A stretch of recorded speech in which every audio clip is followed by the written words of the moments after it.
At Maverick Public Relations, growing your influence is their specialty. NPR works with remarkable companies in the cannabis industry to deliver exceptional results. Experience big agency expertise and outstanding client service delivered by seasoned and knowledgeable experts. Connect with Maverick PR today and move your company to the next level. Visit them today at www.themaverickpr.com. From a studio high above the clouds of the Okanagan Valley, this is the Cannabis Podcast. Exploring the world of Canadian cannabis culture, one toke at a time. Now, here's your host and bud tender, Gary Johnston. And let me be the first to say happy 50th. Believe it or not, you and I have now been together for 50 episodes. This is the 50th episode of the Cannabis Podcast. Thanks for coming along for the ride. I hope you've been enjoying it. If you are new to the Cannabis Podcast for your very first time, well, welcome. Glad you decided to come along for the ride. Today, we are going to center mostly on a feature interview with an old friend of the Cannabis Podcast, David Wiley, the founder of OkanaganZ.com, a marijuana media company. He had some recent experience, shall we say, with trying to access some medical marijuana. It was a fascinating story, and I'll let David tell you that story in a few minutes. In addition to that, just a little bit of a potpourri, a few shout-outs to a few people who have recently started listening. And I'm going to finish off with an interesting story that happened in my backyard last night, a story about cannabis and people of a certain age, older than myself, where the experience of cannabis is not only getting high, but finding some cream to cure your aches and pains. I'll tell you that story as well. This is episode number 50 of the Cannabis Podcast. And as always, when I have the opportunity, I'd like to welcome new listeners to the podcast. And Aaron would be one such listener who contacted me this last week. Aaron delivers mail for Canada Post in Calgary and listens to the podcasts, among others, this podcast, among others, while he's delivering his mail. And Aaron is particularly interested and nice to see another Canadian who is growing some cannabis on his own and sent along some pictures. Good job on what you've done so far, Aaron. Welcome. Glad you came along for the ride. Also wanted to give a shout out to Haley, who is a guest in our store where I work, a fairly frequent guest, and I believe she's also a listener of the podcast. So if you are Haley, welcome aboard. And a final shout out to a listener from Ontario, who in fact is another podcaster. Hey, Marge, thanks for letting me know that you're out there, and thanks for letting me know that you have a podcast yourself. Marge's podcast is all about cooking with cannabis. I think that would be a subject I'd have a lot of interest in. And in fact, I'm going to try to set up an interview with Marge sometime soon here on the Cannabis Podcast. And without further ado, let's get to the feature interview for this episode. I am thrilled to once again have a guest on the Cannabis Podcast. One of the first guests, I think it was episode 2, maybe episode 3, way back when, if you remember. I talked with David Wiley, who was the founder of OkanaganZ.com, a marijuana media company, and we're going to chat a little bit about that, but more specifically about something that's happened recently in David's life. So first of all, welcome back to the Cannabis Podcast, Mr. Wiley. Good to talk to you. I feel like I was a baby when we talked last. It does seem like that long ago, wasn't it? That's cool. Well, I'm glad we finally managed to get back together and have a chat. So tell me how things are going with Okanagan-Z, Dave. You know, things are going pretty well. We've been putting out the newsletter regularly and just trying to make sure that people are informed on local cannabis and not just local. Also, we tend to write about national issues and, just trying to keep abreast of what's happening because so much has been happening in the cannabis world. So true.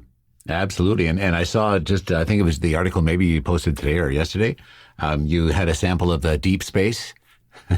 Yes. Deep space from Canopy. Yeah. What a surprising taste. I've tried it as well. And the best I could come up with was if they were trying to make Dr. Pepper, but they weren't really sure how to. It kind of reminded me of that flat off-brand cola that you get as a kid. Yeah, exactly. And a little bit of cough medicine thrown in there for good measure. Well, you got to have something in there for the taste, right? I mean, let's be real. And have you tried any of the other drinks, like the grapefruit one from Houseplant? Oh, I've tried a bunch of them. The grapefruit one from Houseplant Sparkling Water is far and away my favorite. It's real good. Tweeds drinks that are just 2 milligrams each, are okay. The Houndstooth one's pretty flavorless. The ginger one is pretty good. Yeah, I've heard some say that it's probably one of the best ginger ales they've had with that one. Despite the fact that there's 2 milligrams of THC in it. Mm-hmm.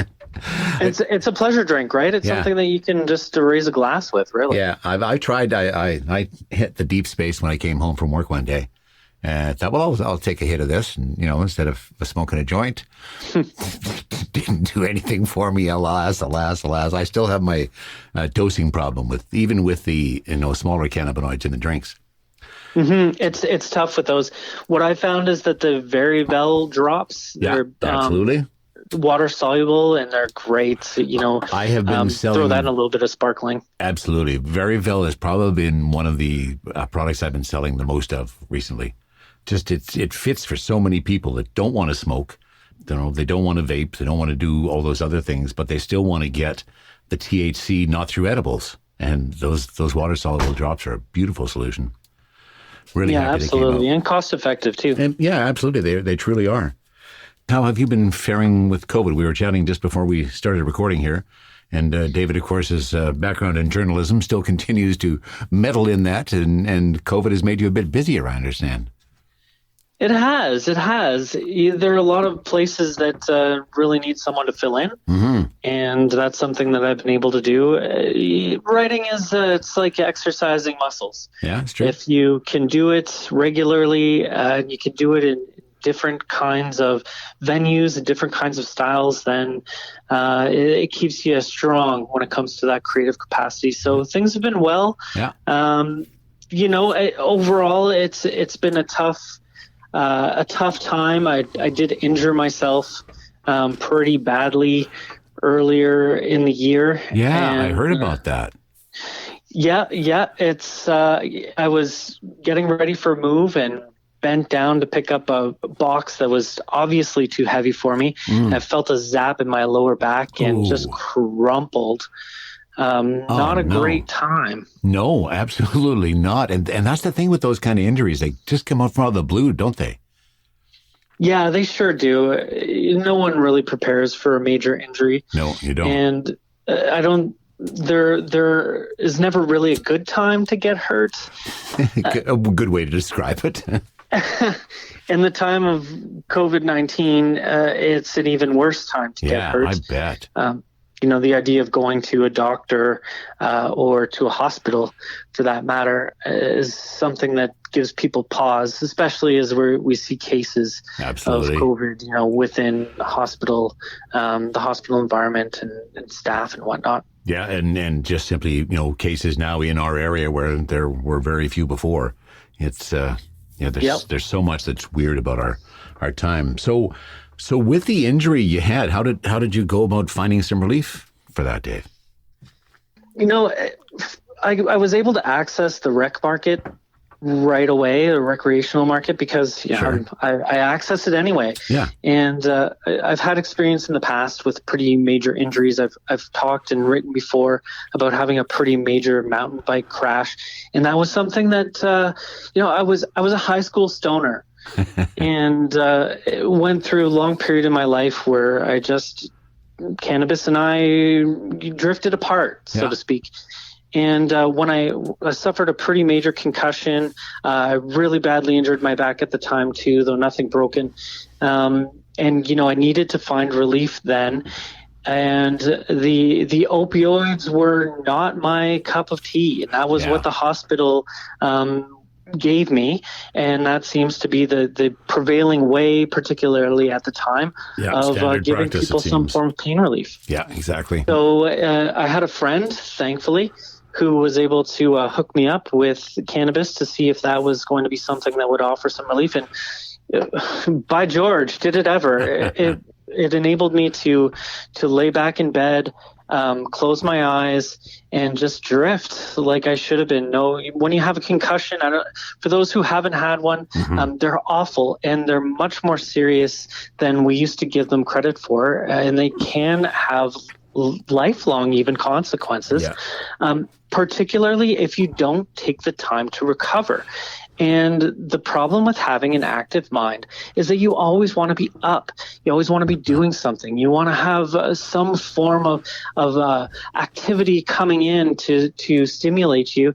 And when you're recovering from a concussion, that's not what you want. You need a dark room and a restful mind. Yeah. So that's thankfully what cannabis was able to allow for me. Well, and it's so good that you discovered it back then. And with, because as you've already indicated, the stigma was pretty severe back then. And, we weren't supposed to look to it for any recreation or rather any medicinal purposes. And then the other thing that I wanted to chat about is we've talked about it a number of times on this podcast where since legalization has occurred, those who have been accessing medicinal marijuana are having more and more difficulty in getting access to their supplies. And you had a similar experience, did you not, as you tried to find some further relief? I did. And the first time around, I never turned to the medicinal market, and partly it was because of that stigma that we mentioned. Yeah. Even going into my doctor's office this time around and asking for medical cannabis was an awkward experience. And, I'm literally the guy who writes the site on cannabis. Exactly. It shouldn't be uncomfortable for you. It honestly, it really shouldn't. I can walk into a store, no problem. Yeah.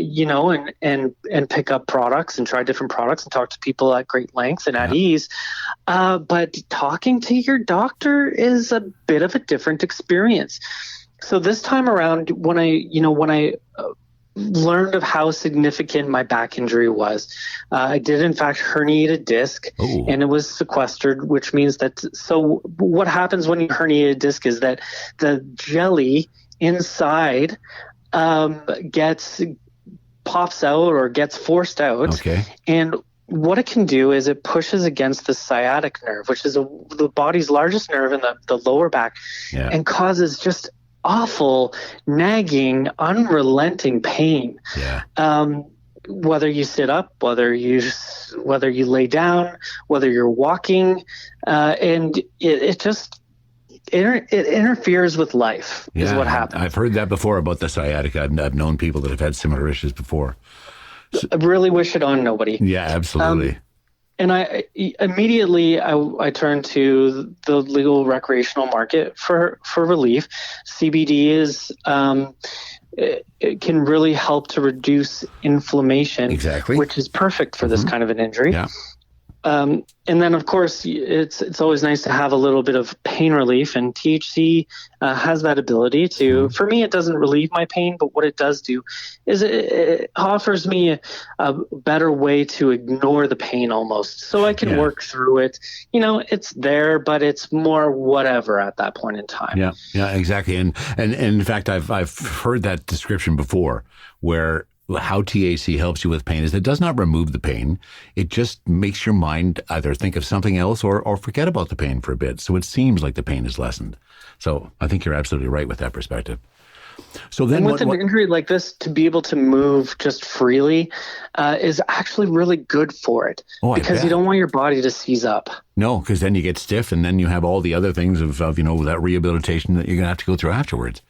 That's it. Yeah. And Gary, when you and I, people like us, talk to others as much as we do about cannabis, it really becomes clear that the medical side of things is lagging behind. Oh, heavily behind.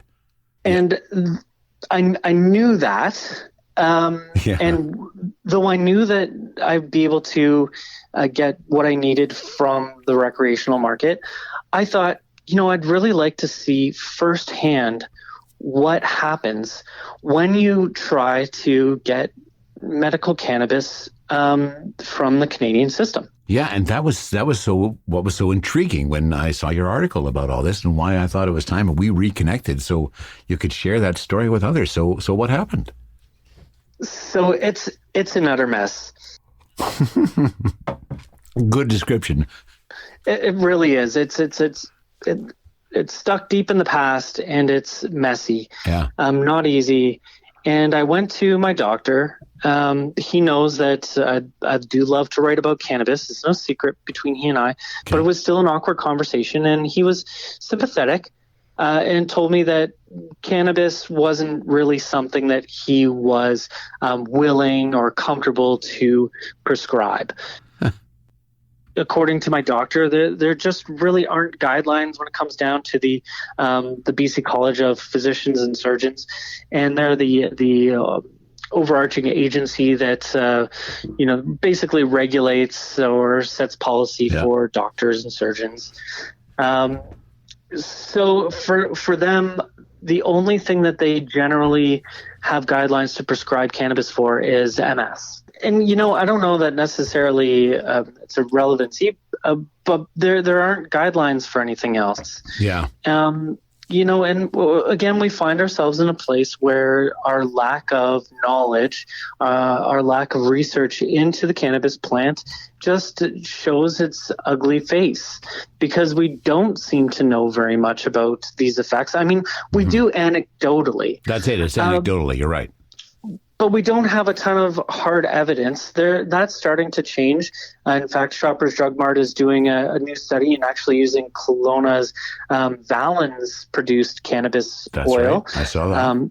In that, which is great. This is what we want. The Shoppers Drug Mart really wants to be able to give people some sort of assurances that it will be effective for certain conditions. Yeah. And I'm glad that we're seeing it go that way, because you end up trying to do your own research and find a clinic, a nurse, anybody, help me. That's right. Prescribe me some way to get into the medical cannabis market. And once you actually do get into it, it's like the Wild West. Yeah, that's what I've heard before. So describe that experience. So if you finally got something from the doctor, how long did it take you, and how many people did you have to see? I was lucky to go onto the Reddit forums. I know my way around there, and got some information from people who had navigated this system before. Okay.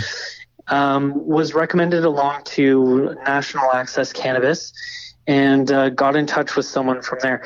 Now, you have to email them. You can call them, but you'll likely get voicemail or get transferred along. It was my experience. I mean, maybe not everybody's. And it took a couple of days just to really get in touch. And I booked an appointment with a nurse practitioner. And that took a couple of more weeks before we were able to make that happen. Wow. There were delays along the way. Once I had that conversation, before you even get to talk to the nurse, there are so many surveys. I felt like I just signed up and been inundated by SurveyMonkey, where it was one after another. And the questions were probing about, have you thought about suicide? Have you attempted suicide? Do you suffer from depression? Do you have, other neurological issues? It really gets into the depth of your psyche before they'll even talk to you on the other end. If you walk into a retail cannabis store, you most certainly won't get handed a questionnaire like this. No, don't give any of those to any of our guests. Absolutely not. And I'll reiterate again, because the differences between cannabis and alcohol are so stark. If you go into a liquor store, you won't have to fill out a survey about whether or not you have health issues or whether or not you suffer from depression. Can you imagine the furor that would create if they suddenly started doing that? It's unbelievable. But it's so true. I finally got the chance to talk to a nurse practitioner. This is weeks after my initial request to my doctor. And, we had a good conversation. I likely knew more about CBD and its effects than she did. I bet. But she muddled along. She was very confused about how many milligrams and milliliters and THC, and she just couldn't quite get the different dosings. Okay. but we finally got onto the same page. Little does it matter. Once they actually write you a quote unquote prescription, really all it does is it gets you into the medical system, and you could order really whatever you wanted at that point in time. And okay, it gets your entry into the world, and then you contact your LP and make your order.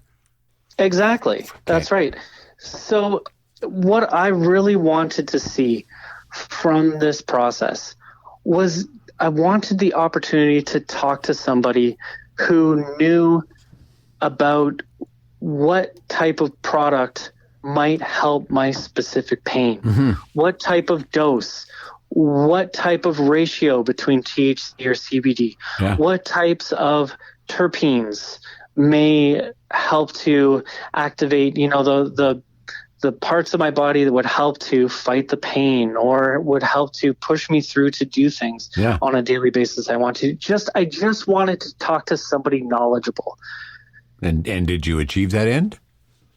No, of course not. Absolutely not. I didn't think so. I consider the medical experiment to be a bust. Yeah. That's I wish such a shame. I had had the chance to talk to somebody who knew something. And adding insult to injury is that you go on to your LP and it's like silos. You can pick one LP and you can access their site. And this took me over a month to even access the site. Can you imagine going to a doctor and getting a prescription for something that you needed for pain or a topical cream or something that you needed to ease a rash, and it took over a month how insane to get your is medicine? That? Wow. Oh, that is totally insane, David. It's beyond reason. Yeah. That this would happen. It's not like we're at a shortage of cannabis here. No, that's long gone. If that ever was a problem. Yep. Yeah. Well, wow. That is so you get into the system story. too, and what happens is that the actual pricing compared to the recreational products, there's got to be 100% markup on kidding. Similar things that you can get. Oh, geez, that's infuriating. It's predatory. It is predatory. No, and then oh wow.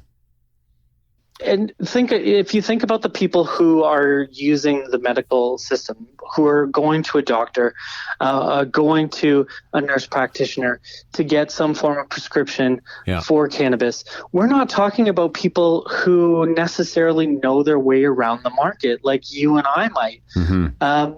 We're talking about people who likely wouldn't even be comfortable going into a retail cannabis store. The reason that they go to get the medical prescription often in the first place is because there's still some taboo there. We're talking about people who may be elderly, people who don't necessarily know the system.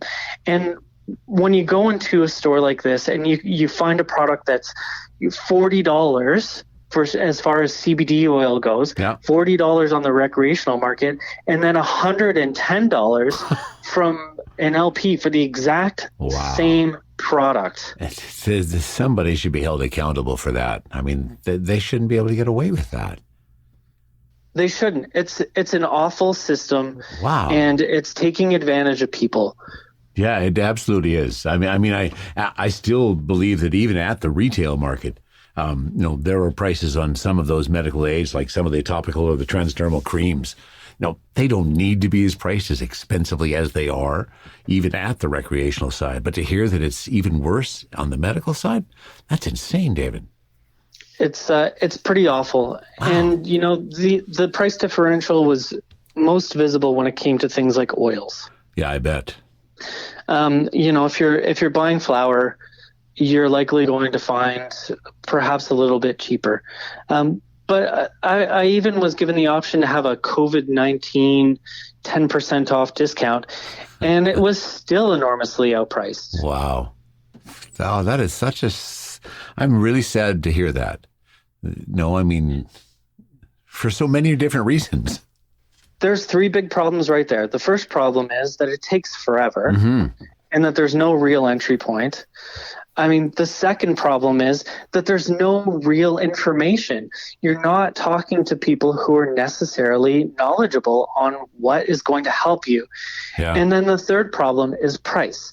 It's so far overpriced from what you can get on just a recreational market that it boggles the mind. Yeah, it truly does boggle my mind. Wow, I had no idea.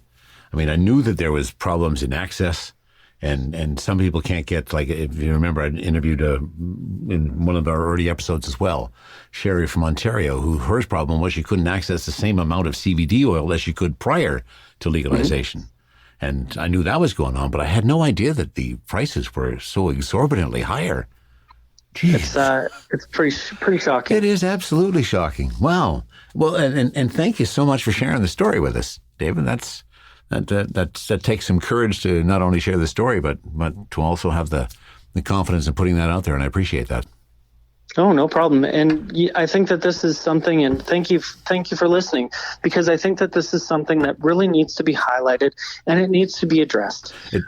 We need some form of accountability that is going to ensure that there's equity for medical patients and people who really need this cannabis plant the most. Yeah, because we know, and yes, anecdotally, but still there's a hell of a lot of anecdotes out there. And we know anecdotally that for some people it does provide so much relief in so many different areas that it's just so sad to hear that they've made it so difficult to access. Wow. Amazing. Let me share another thing that happened with me just as recently, David. This again is related to the recreational market and the problem we have with some of the stuff that's out there. We've all seen the things of the empty containers. I actually had my first empty container returned to me just about a week or two ago. Blew my mind. And then I bought some Subway Scientist, 7 grams, a Subway Scientist, popped it on my scale, 4.5 grams. Oh, wow.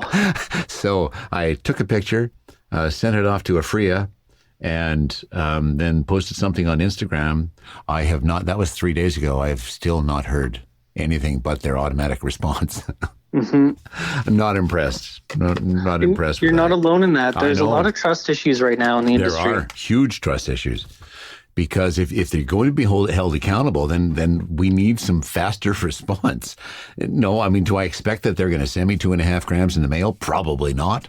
But I'd like to at least acknowledge the fact that it was way underweight. One of the big benefits from legalization in cannabis was the introduction of consumer protections. Yes. And that's something that we have seen a lot of frustration with. I've been shorted on 90% of my flower orders, even if it's just 0.2 or 0.3 grams up to over a gram. I've never gotten as bad as you did on your last. But I mean, even at that, when you buy a 26 ounce of vodka, you get 26 ounces of vodka. Yeah, you bet. You don't go get a 2-4 with 22 bottles. Yeah, you don't say, oh, that's all right. It's just 25.5 ounces. It is insane. So yeah, I realized that I'm not the only one, but I thought I would share that story because it was rather amusing from this last week. It is. It's disappointing. And I think that there's a lot of optimism right now in the cannabis space, in the sense that people are starting to see the quality of product get a little bit more consistent. We've been seeing some really interesting new and novel ways of partaking, whether that's drinks, or chocolates, that sort of a thing. Yeah. And it's wonderful to see. I hate to spend so much time sometimes just ragging on the legal cannabis industry, because the bottom line is that it is legal. It is, and thank absolutely. God for that. Yeah. We live in a progressive country, and we're able to partake without fear of being jailed. I really appreciate you taking the time to chat with that me was today, great. David. Thanks for talking to me. Yeah, it's always a pleasure to have some conversation with you, and we share so much of our passion for this plant. And I know, to what you were talking about, I am still very, very passionate about supporting the legal recreational market. I mean, not only because I work in it, but because I have this podcast, but because I just am passionate about the plant. And to your point, I am so glad it's legalized. We have to work to get it better. And that's why when I get shorted like that, I make a point of saying that. Yes, the product in terms of the quality has improved immensely in the last year. But when something happens, we still have to be, I think, honest and point it out so that we get better and people don't get shortchanged on what they buy. Absolutely. I agree. Well, you have yourself a great day, David. It was wonderful talking to you as always, and wish you the best. Take care. You too. Thanks, Gary. Are you ready for liftoff? Don't miss Canada's #1 cannabis conference and trade show, Lift & Co Expo, coming this May 12 to 15 to Metro Toronto Convention Centre. Level up your industry intel at the Lift Cannabis Business Conference. Connect with movers and shakers from across the cannabis industry and preview new products and services from 250 plus exhibitors. Plus, everyone loves Lift & Co Expo's prizes, live music, and more. Visit liftexpo.ca for tickets. That's liftexpo.ca. And now, let me get to the story of what happened in my backyard last night. Okay, it actually started probably well early into the day. As many of you may have figured out by now, I'm not in my 20s. I'm in my 60s somewhere. And I have an older brother he's 6 years older than I. So he's into his 70s. That'll give you some different values you can work with. Anyways, a friend of his, also happened to be named Gary, came and along with his wife, my sister-in-law, we went golfing yesterday. Did 18 holes at a local course in 33 degrees Celsius heat. So it was a fairly warm day out there. I thought, a good round of golf. We enjoyed ourselves. Didn't play like a PGA professional, but we're not PGA professionals, so that's understandable. After we finished said round of golf courses being what they are these days, there wasn't a spot to sit and have a beer after the round, so invited them back to my backyard where we could socially distance ourselves quite effectively and have a visit and share some times and perhaps some beer and who knows what else. Well, I guess you can figure out what the what else was, since this is the Cannabis Podcast. And it is so named for a reason, because not soon after we all arrived back into our backyard, I rolled a joint for myself, with the understanding that the two, Gary and my brother Don, were not interested in having a toke at the time. Well, guess I was wrong, because I managed to finish my joint, and my brother spoke up and said, well, if we're going to be here and his wife was going to drive, then he felt he wanted to have a toke too. So I went in, and as I went in, I also picked up some topical cream that we have at the store, combination of THC and CBD in a nice pain relief cream. And I brought this out because my sister-in-law was complaining about her arthritic fingers, my brother about his thumb, and the other Gary was complaining about his ankle. So I thought, this is a perfect opportunity to do a kind of a little experiment here. So I rolled up some individual joints, and then I also brought the topical cream out. And it was hilarious because pieces of clothing were being doffed so that they could access certain parts of their body to apply this cream. Mostly just ankles and fingers and stuff, but still pieces of clothing had to be removed. And it was quite hilarious. Just like it was hilarious to watch my brother, who used to be quite a toker, but is not these days. And after he had had a couple good tokes, I think we were doing the Subway Scientist, which is Granddaddy Purple. No, actually, it was Gorilla Glue 4. That's what we were doing. And he was telling a story, a very, very elaborate story, and he was telling it very enthusiastically. And suddenly he completely lost the point, and that gave me the opportunity to say, that, ladies and gentlemen, is a cannabis moment. And I can guarantee you within the next minute and a half, his eyes are going to suddenly brighten up, and he's going to say, oh, I remember. And just at that moment, he went, oh, I remember. And he told us the rest of his story, which I don't remember what that particular story was, but you get the relevant point.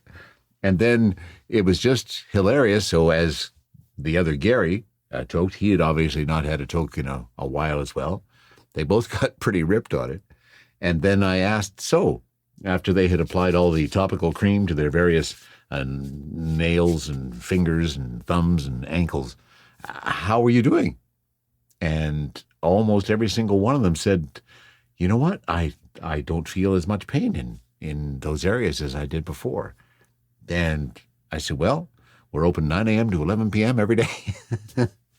No, I did not. I didn't try to turn it into a sales event, but I found it to be a very eye-opening to see people in the real world without any kind of pretense, just trying some of the cannabis topical cream along with a couple of tokes or two, and seeing how it truly does and can have a beneficial effect for many, many people. And that is pretty well just about done. Episode 50. I can't believe we got this far. There really wasn't anything to post in terms of a link in relative to today's episode, although perhaps I might put up something about OkanaganZ.com. As always, I really like hearing from you. You understand that now. So send a note to info@cannabispodcast.com if you have any comments, anybody you think that I should talk to, or anything that you should think we should cover. I'm still trying to get to cover off some vapes. That was one of the requests that Steve had a while ago, along with the chocolate fondue. Got to wait for another payday before I'm ready to do some of that. It's always good to hear from you. And that wraps up episode 50 of the Cannabis Podcast. From the cannabis-infused studio, high above the Okanagan Valley, this was the Cannabis Podcast.